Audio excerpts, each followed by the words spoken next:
everybody, and welcome to another Rewind Review. Yes, sir. And we're going to be talking about April 16th, 1988, USA television show number 6. And it's great to have you all back with us again. And we're going to be breaking this down for you, as we have been all of these, and really having a good time doing it. Yeah. It's really been enjoyable. And this one we're going to start with. Last week we started with a video, and this time we go back to a dark studio with the lit USA sign behind Gordon and I, and we open up into this show, and we're going to be in the ballroom again. Now you're discussing that tape that you showed last week. Explain that to them a little bit, because you're saying we've found out that the tape actually was altered. That was from the USA Championship match in which the Stomper actually won the belt from Bob Armstrong in that tournament. Not from Bob, but it was the original tournament to see who was going to be the USA champion. And they found out that Ron Wright, he's down there into the truck, the production truck, and changed the first part of that video. Took off the segment in which Bob Armstrong was actually being screwed by Ron Wright, and so it came out to where when they watched it, it was just Stomper actually beating Bob, and then nobody saw exactly what. Right, exactly. So Gordon was trying to clear that up on the very beginning of the program, and then we got pretty much into the first match in the show, which was the Starfighter number 1, which actually was a referee from Birmingham, Alabama. That referee for Continental. You know my mindset. When I saw Starfighter 1, I thought, is he anemic? Well, he's a referee, so he obviously didn't have a whole lot of size to him, nor wrestling ability so far as that was concerned. And he's against Stomper, so it didn't make much difference. Right.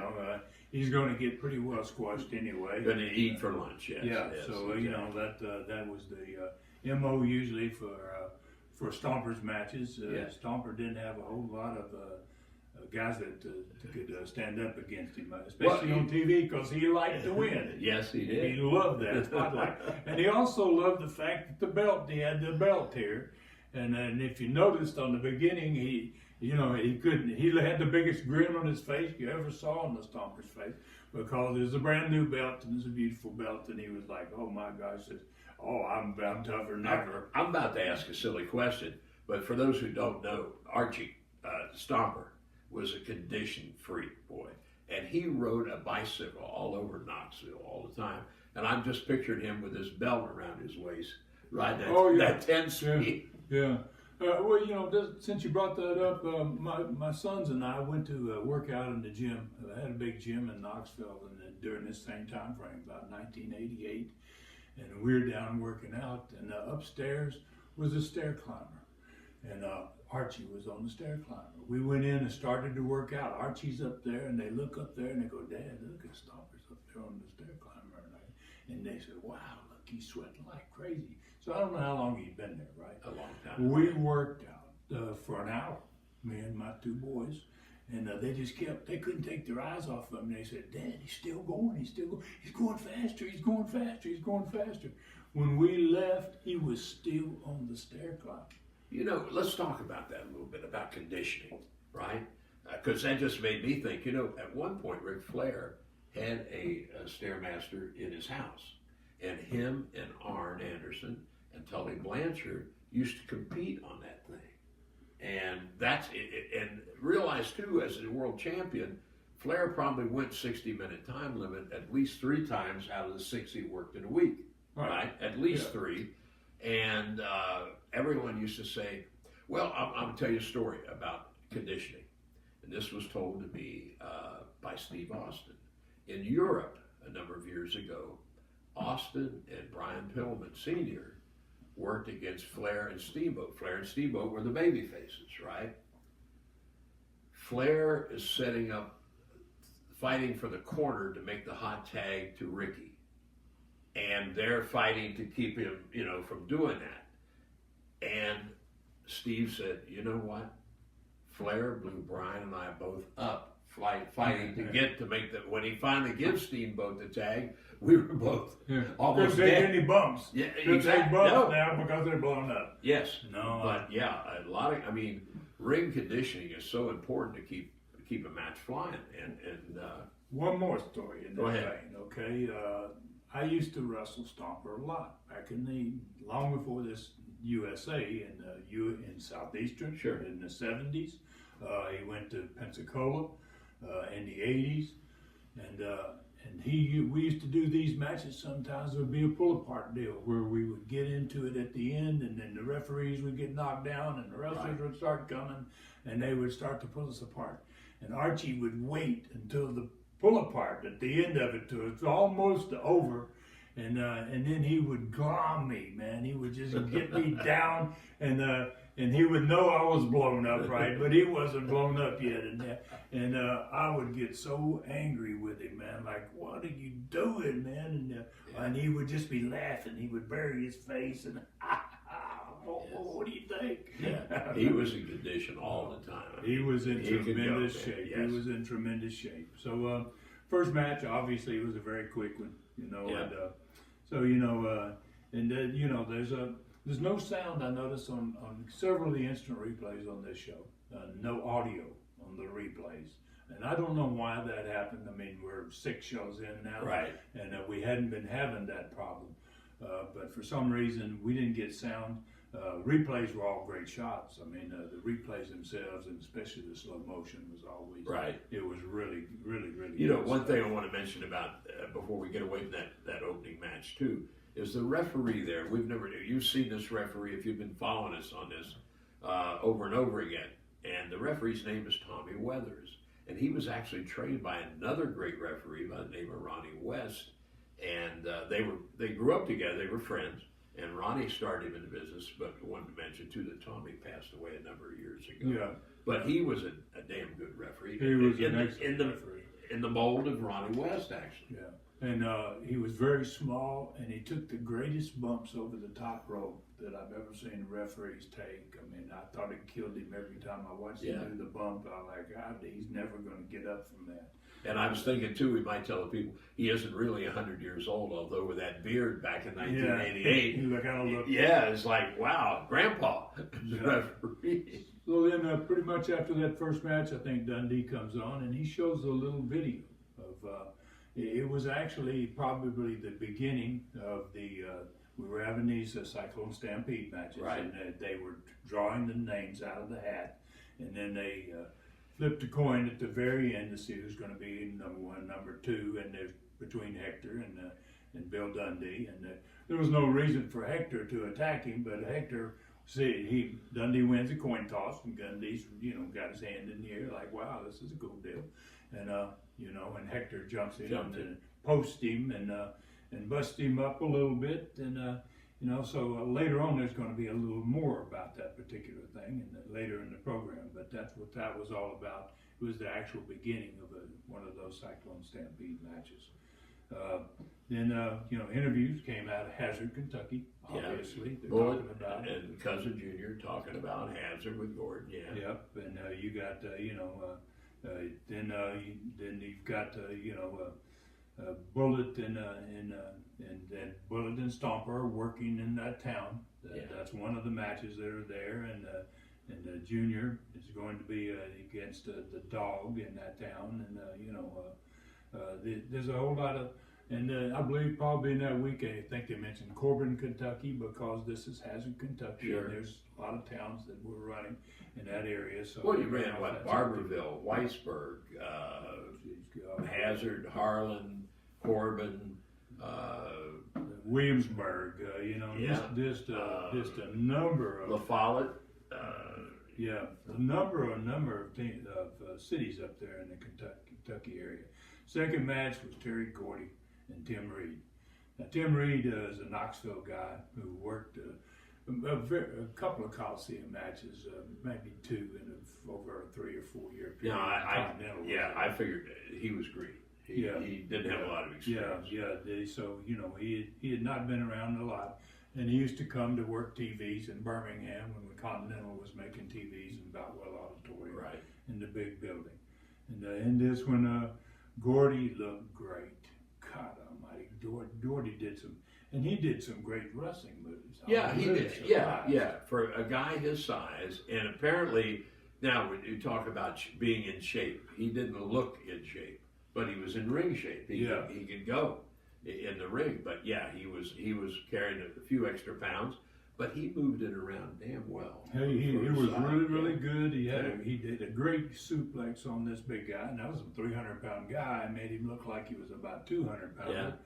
And he did a forward leg trip that was absolutely beautiful. Guy headlocked him, did that forward leg trip, came up behind him, and then brought him up on his on their feet, and then back suplexed him, belly to back him, man. Yeah. And that was a good one too. Oh yeah. For a 300-pound guy, Sure. he'd never had anybody do that to him. I guarantee you. You know, and we talk a lot about Vader being one of the first big guys that was agile, but Terry actually came a little before Leon, before Van Vader. Yeah, and you know, so he did a one-handed slam on Yeah. a 300-pound guy.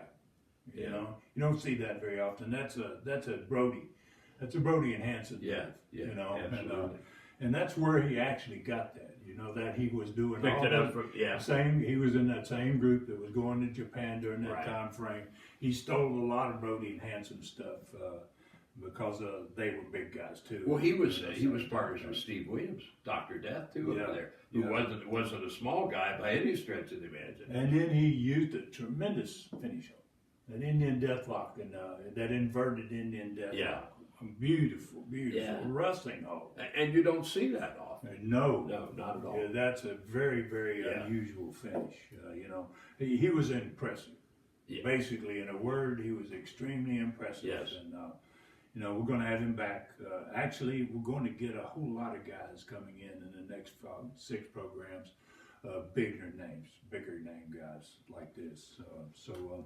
And then, you know, he had his interview there, second interview, Ron Wright, you know, and that's when Ron Wright first showed up on the program. I marked in my notes, sucked up to Terry. Oh, yeah. I mean, he came out and Terry's doing this thing and he has to interrupt him and say, oh, boy. I mean, he's almost foaming at the mouth. Oh, God, what'd you do? Would you be on my team? You know. My thought before the show was over, if Wright gets everybody but the Stomper and Bullet, he's pretty much going to win this thing.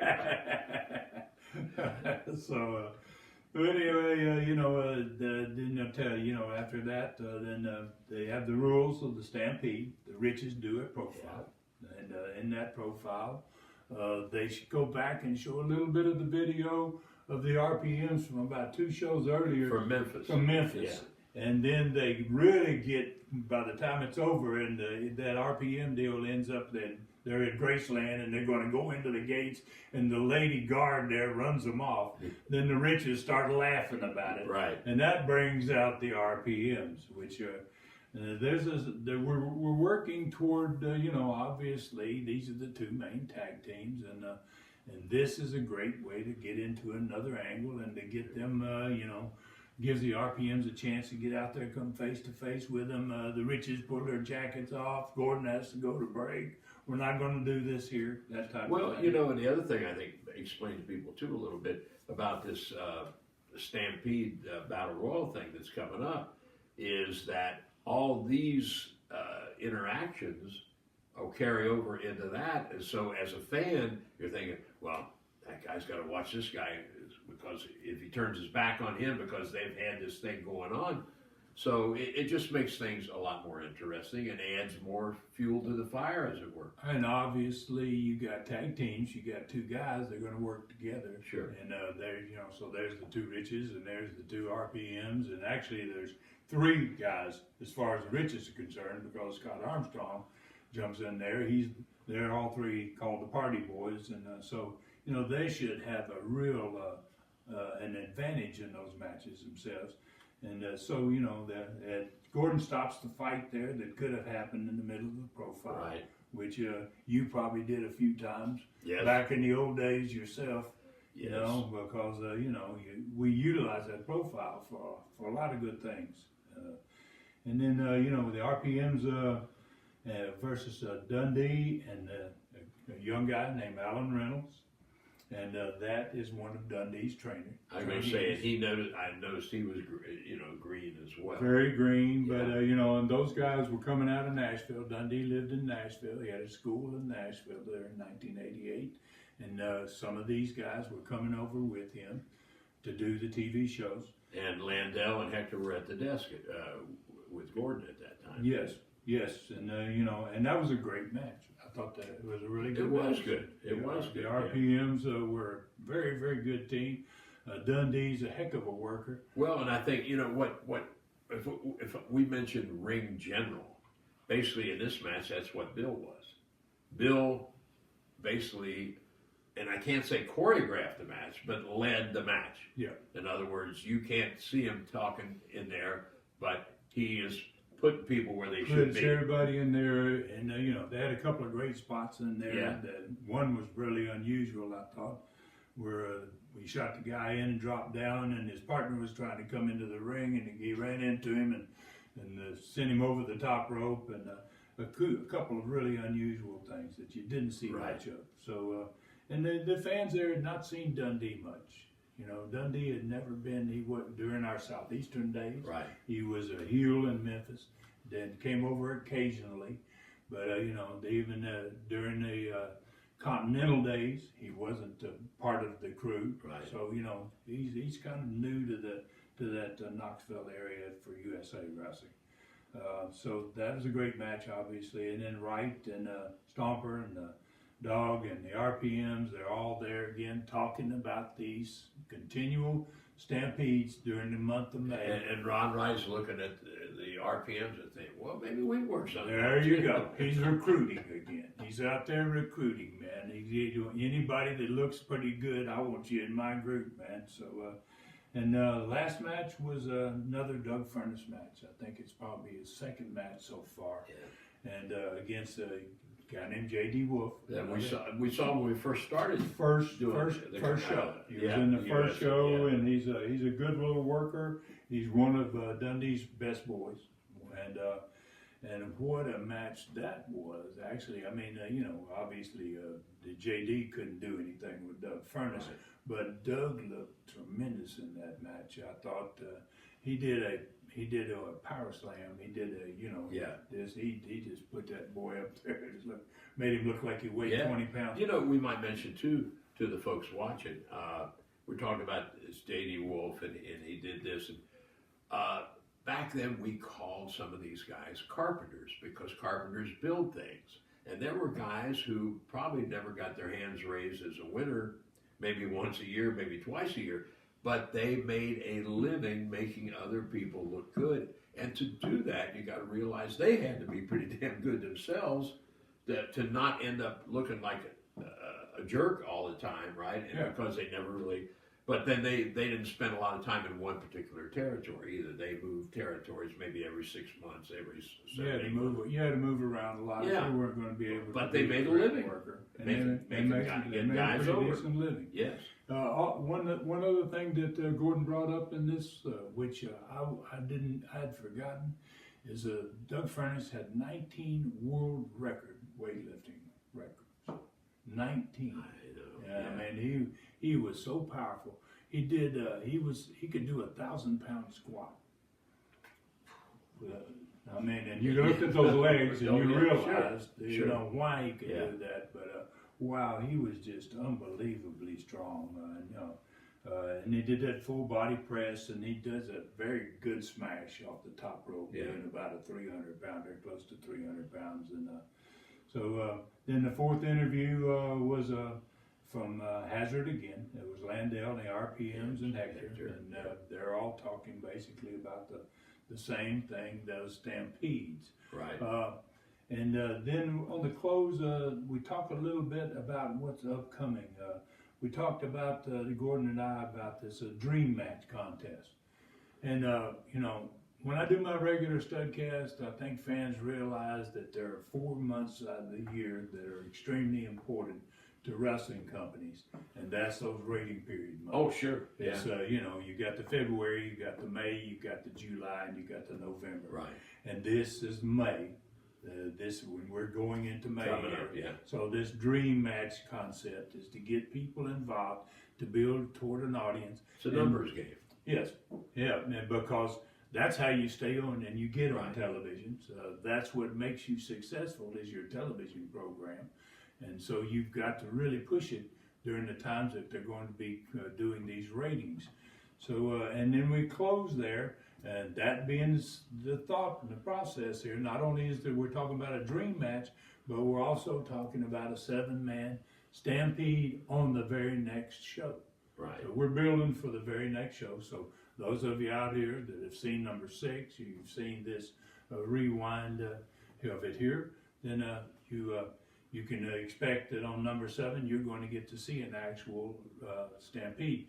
And Gordon really does a great job of building toward it by saying, you know, it's going to be 7 men only, but because we had the problem today with the riches and the RPMs, we're going to put the RPMs in there, we're going to put the riches in there, and then at the very end is a little kicker. He said, oh, by the way, we're going to throw Scott Armstrong in there with the riches and the party boys. It's going to be 3 against 2, basically, right, with an extra 2 guys. And we got 2 more that we'll name that day of the show. Named the day of the show. So, you know, we're really getting people set up. We're trying to build that continual audience and to get things built up, not only for the ratings, but for the actual crowds. Well, and you noticed in the Coliseum crowd, it was a little larger. Yeah. This is another week, so you're going to be seeing within the next 10 programs, you're going to see that Coliseum significantly forward. And for those that aren't aware, back in the territory days, you ran the same towns, a lot of the same, your major towns every week. This wasn't not a once a month or once every 3 months, but every week. So you had to be sharp, things had to be fresh, and you had to keep recycling ideas and storylines and angles, because otherwise it gets stale and the people start fading away. But this is all made to create more of an interest, to bring more people into the box office. Last thing I wanted to mention is the reaction of the crowd. It was a little less than it was the 2 shows prior to that, and the reason for that is you were doing 3 shows in one day. Right. So this is the 3rd hour that these fans have been there, and they've seen these guys. They've seen 6 or 8 matches at this point, and they're going to see 12 before they actually leave. And they're a little bit tired and worn out. So, and bear in mind now, we're going to come back with show number 7, which will be the first of the next 3 set. And I think what's going to happen is that you're going to see that huge crowd response, like you did in show number 5, I guess it would be, or 4.